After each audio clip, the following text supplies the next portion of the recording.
नमस्कार मित्रांनो, जय जिजाऊ जय शिवराय. स्वराज्य रक्षक चॅनलच्या एका नव्या भागात तुम्हा सर्व दुर्गप्रेमींचे मनापासून स्वागत आहे.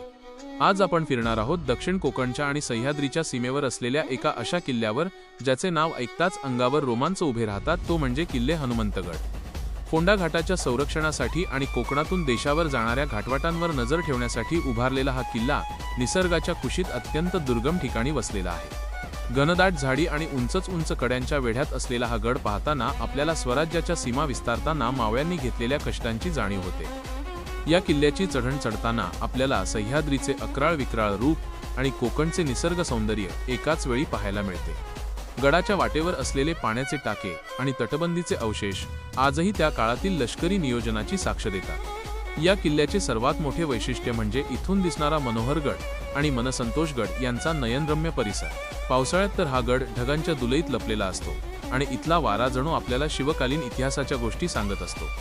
शत्रूला सहजासहजी न सापडणारा हा किल्ला स्वराज्याच्या दृष्टीने किती महत्त्वाचा होता हे इथल्या बुरुजांवर उभे राहिल्यावर लगेच समजते.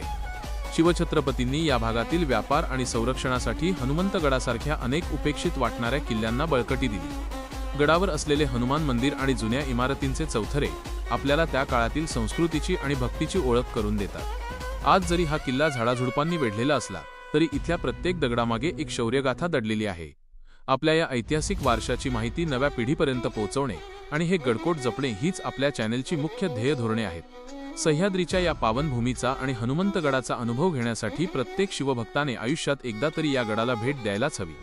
तुम्हाला आमचा हा प्रयत्न कसा वाटला हे कमेंटमध्ये नक्की सांगा आणि आपल्या स्वराज्याचा जाज्वल्य इतिहास पाहण्यासाठी चॅनेलला सबस्क्राईब करायला विसरू नका. जय जिजाऊ, जय भवानी, जय शिवराय, जय रायगड.